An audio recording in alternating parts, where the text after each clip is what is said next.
What's up, guys? On today's episode, we're going to be going over the step-by-step process to replace the stock suspension on my Audi R8 with JRZ RS Pros and repainting the calipers. A lot coming up on this episode of Drive and Protect. All the way in so that they touch our paint off.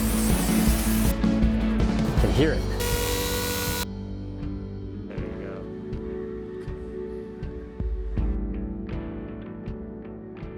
The first step, of course, is to disassemble the car. But if you're asking yourself why I would want to mess with one of the best handling cars Audi has ever produced, well, I have no choice. The light on the dash is on because the driver's side front magnetic shock has failed, causing fluid to leak down the strut, rendering the suspension unstable and uncomfortable to drive. More on what and how Magnetic Ride works later in the episode. For now, we remove the many plastic covers in the trunk for easy access to the shock. The work is being done by Mike Sabia, a mechanical engineer with 15 years of Audi experience, but more importantly, he is one of North America's top Audi and R8 master technicians, so obviously I'm in good hands.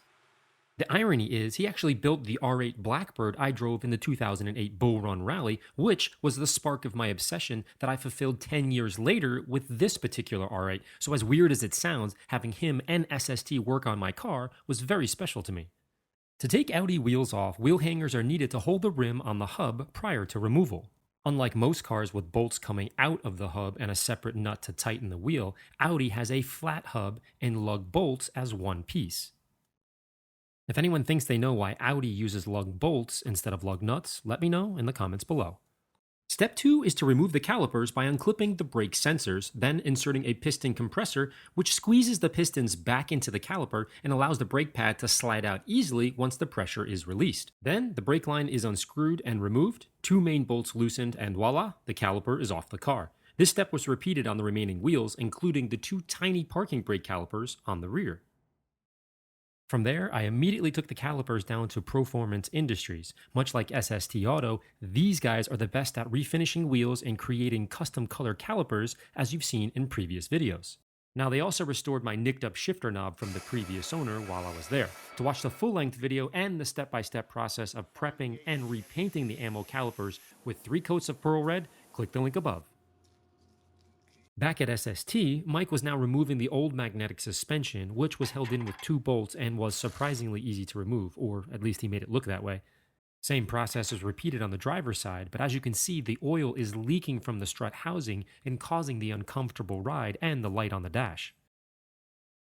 So instead of replacing the OEM suspension with more OEM parts, which by the way are roughly $2,000, each, which is bonkers. Instead, I'm going with a more compliant, yet more aggressive, and cheaper suspension. I know that doesn't make any sense, but hear me out. This is Brian Heiss. You remember him from the 964 suspension video a few years back. Super suspension engineer and nerd from Olson Motorsports. Exactly who you want building a custom setup specifically for your car. This part number here is for my car and my car only, and built to Brian's and SST's spec for this exact car. Look at the date as well. It's made to order for my R8 by JRZ. Sorry, Santa, I think this is better than Christmas. JRZ's made some updates to the RS Pro to make the damper easier to use and last longer. Here you can see they've made a nice thumb wheel for the rebound adjustment so that you can use your fingers instead of a tool, and they still provide the tool if it's difficult to reach. On the compression adjustment, instead of having to count to verify your settings, the position is now laser etched so you can visually confirm that your settings are correct. So last time we talked about how a conventional damper works, both in a standard OE suspension and in a JRZ Suspension Engineering RS Pro. Now we're talking about MR dampers, which is also known as magnetic ride, or more technically magnetorological. When the damper travels, you have this box represents your damper tube. This line represents the rod that goes in and out of the tube when the suspension travels, and this is your working piston. As the working piston passes through the tube, fluid passes through the piston. The faster the fluid moves through it, the more resistance there is. In a MR, or magnetorological damper, you have these little metal particles floating around in the fluid. When you press the button on your center console, a magnetic field is applied through voltage in this wire. That voltage changes the alignment of the particles, and the alignment of the particles controls how resistant the fluid is to moving through the piston, which is why with a higher current or a more laterally aligned set of particles, the damper gets stiffer and the ride becomes sportier. With all the struts out of the car, it's time to mock up the JRZs and figure out where the canisters can fit and be easily accessible to adjust them at the track. The challenge here is that this is a street car as well, which has extra carbon fiber covers and pretty jewelry-like pieces, where a dedicated race car is just a frame. So here is where Mike's engineering brain starts to pull away from the pack. With Chris's help, we decided the best place for the reservoirs would be on either side of the manifold. Brian assured us that the heat would not be an issue in this particular location, but the challenge would be mounting them securely as there's nothing there to hold them. Likewise, the front would require a bit of fabrication as well to mount them in the trunk away from the outside elements. First, Mike measures and tests a potential location for the cans while maintaining the carbon trim. To do this, he'll need to fabricate a bracket out of scrap metal to mount alongside the manifold that will hold the reservoir and allow me to reach in and adjust as needed. Easier said than done, of course. After cutting and sanding a few different test pieces, he welded the metal together in sort of an L-shaped bracket. With a few tweaks here and there, Mike cut a hole for a bolt that will hold it to the engine. Afterwards, small holes were drilled for the plastic mounting clip that will be secured with rivets later. Then the process was repeated for the other side. With the 2 custom brackets built, Spencer preheated the powder coating oven while Chris bead blasted the brackets with medium grit glass media for best adhesion in the next step.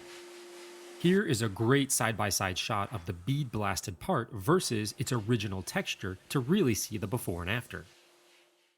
Prior to powder coating, the parts need to be cleaned again and hung on the metal bar. This electrode, attached to the wire, creates a negative charge throughout the metal bracket, while the powder is dispersed with a positive charge to immediately stick to the polar opposite bracket. Once completely covered in the desired color, it needs to bake in an oven at approximately 400 degrees for about 20 minutes. Meanwhile, back on the other side of the shop, Mike needed to make a few minor alterations on the passenger side rear heat shield and one bracket holding the vacuum reservoir so that the line to the canister was unobstructed and could move in and out slightly as the suspension settled in without putting pressure or scuffing the hose while driving. So with that small tweak, the shock was put in place and each bolt torqued to 110 Newton meters. Now at this point, with the brackets cooled and cured, the plastic reservoir holders were riveted to the now wrinkle-black bracket and officially bolted to the engine, and the cans snapped into place on either side of the manifold. As we started to plan for the front fabrication, I happened to notice dirt hidden behind the wheel well plastics. Now, only a week earlier, I removed the entire bumper and did a little cleaning before wrapping the paint in Nardo Gray, so looks like this is a new dirt hotspot on my list. Now, the front of the car is a different beast altogether because there aren't many safe places to hang the reservoirs in the wheel wells, but after much discussion, I wanted them to be easily accessible and mounted to the trunk liner wall, which would require the tub to be removed from the car and drilled out to allow enough space for the hose to slip down and bend towards the middle of the car. I have no doubt you were thinking the same thing I was thinking. No, don't mess up my liner. And while I was stressing out about the cuts in my trunk, I saw firsthand the relationship of Lamborghini and Audi, as my washer fluid reservoir shares the same part as a Lamborghini. Once the tub massacre was over, Mike showed me his air-powered mini vacuum for sucking up bits of plastic from his cuts. Now, going back in hindsight, I think he was actually just trying to calm me down, like showing a child a new shiny toy just to get him to chill out a bit. Off camera, I think Mike could see that I was starting to lose my mind with all these holes in my trunk. Next, we quickly test-fitted the hose to make sure that the hole was big enough for easy movement in and out, then trimmed the carpet slightly before reinstalling it back into the frame of the car. Afterwards, the remote reservoir was fed through the frame and into the trunk while Mike secured the shock in place. Once torqued to spec, we focused on mounting the plastic reservoir holders through the thick tub wall. To do this, Mike placed tape on the liner and then traced around the brackets before drilling pilot holes for the rivets. And with both brackets securely in place, he unwraps the masking tape and locks the cans into their final position. However, I still have a pretty obvious cut in my trunk that was distracting to the eye, which is code for it's driving me pretty crazy looking at it. So Mike attached the cutout portion of the tub to duct tape and glued the sides with black epoxy. Then, he gently replaced the piece from behind into its original position and repeated the process for the other side, making it look 100% better, which was his plan all along, but he thought he would have some fun watching me squirm. Because the R8 comes stock with push-button magnetic ride, an internal capacitor is used to charge the fluid when the switch is on or off. However, since we installed non-OEM parts, the dashboard will continue to show the suspension fault light because the computer doesn't see those specific parts installed in the car. So, if a little fabric was driving me nuts in the trunk, driving around with the dash light on would make me completely insane. So, this is an electric dampener control delete that attaches to the inner fender. This unit tricks the computer and shuts off the warning light on the dash when connected to the stock wiring harness because the tube is filled with factory magnetic fluid to fool the computer system into thinking the stock suspension is still present. This process was repeated on all 4 corners. With the suspension now in, I headed back to Performance to pick up the calipers, new rims, and shifter knob. With the pearl now mixed into the custom red, Greg lays the first coat of paint on the calipers and lets it dry in the booth before coat number 2. Once dry again, he installs the AMMO decal carefully over the face of all 4 calipers and lays high temp clear coat as the third and final layer protecting the pearl and the logo from intense track driving. Click the link above to watch the entire painting process. Once the calipers arrived back from Performance Industries with its stunning 3 coats of pearl red, I placed them on the bench and removed the last of the masking tape while Mike prepped them for the install. Once ready, we removed the original rotors and reapplied fresh wheel-changing paste, as Audi calls it, and new rotors. Next, the calipers are secured, wiring connected, fresh pads installed, and brake line attached. Same process repeated 3 more times, plus the e-brake calipers as well, and the system was bled with a power bleeder when we were done. Next, we adjusted the suspension to Brian's specs and remounted the wheels to adjust the ride height. At first, the R8 was so low that it couldn't get off the lift without using wooden blocks under the wheels, so some height adjustments needed to be made.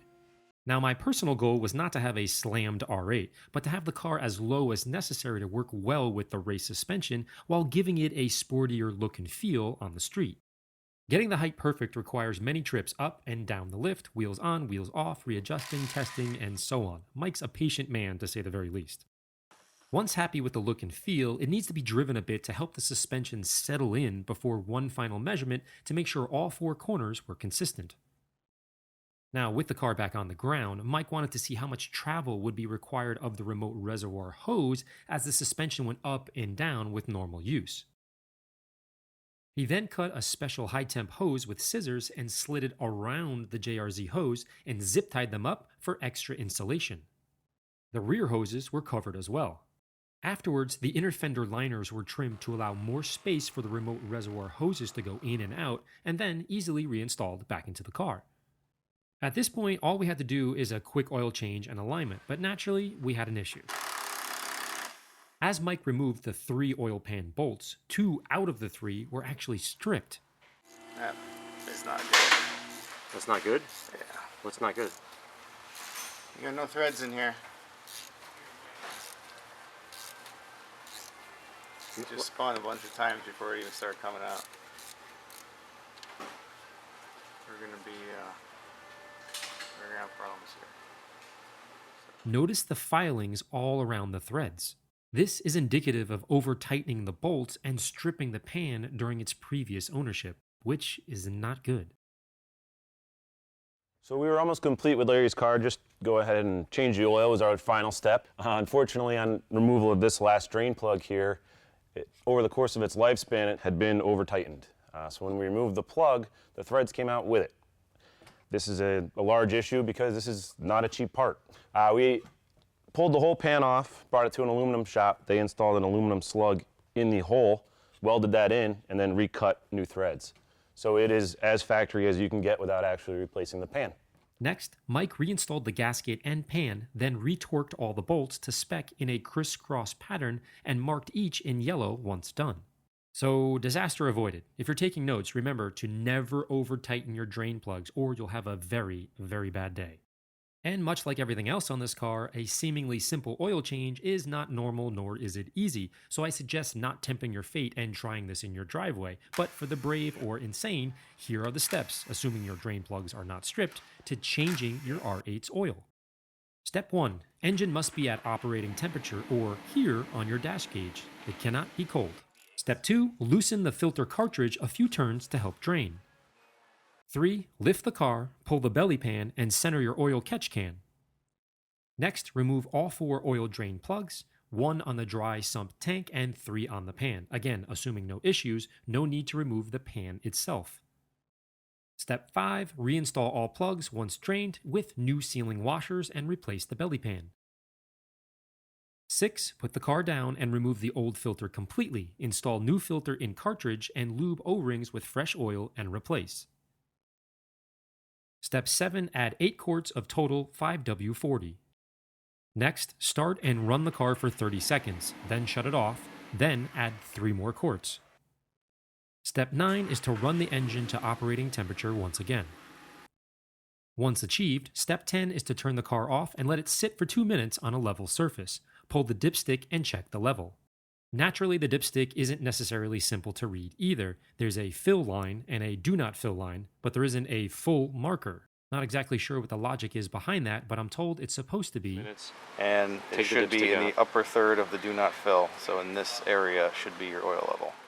Now, if you need more oil, add 1/4 of a quart at a time and recheck the engine by running it for 2 minutes and letting it sit off for another 2 minutes. In total, my R8 took about 12 quarts. Logically, I asked if I could just pour 12 quarts in from the beginning, and they emphatically said no, it would overfill, and if the appropriate steps are not followed correctly, you're going to have some problems. Then, the service light is reset with a factory scan tool. So clearly, even a basic oil change takes a few hours of time. Once the car was done with its many cycles, the very last step was to align the R8 on the computer alignment rack. To do this, Mike first attaches touchless wheel clamps to each rim that connect to the main computer screen. Next, he adjusts both camber and toe on each side until the computer is within spec or in alignment. Now, if you've hung in there this long, I'll spare you the gory details, but let's just say that the R8 has amazing under-tray aerodynamics, but it also has what seems like 10,000 bolts holding them in place, so keeping track of which bolt and what size goes where is an art all by itself. So with that, she's all done for now, and I asked Mike, Chris, and Brian to sign the reservoirs as a reminder to me of how much work they put into this unique setup. But now it's finally time to go for a ride, and it did not disappoint. As you know, a stock R8 suspension is already amazing, but adding JRZ RS Pros to an iconic mid-engine driver's car only heightens the comfort, balance, and stance of the Audi R8.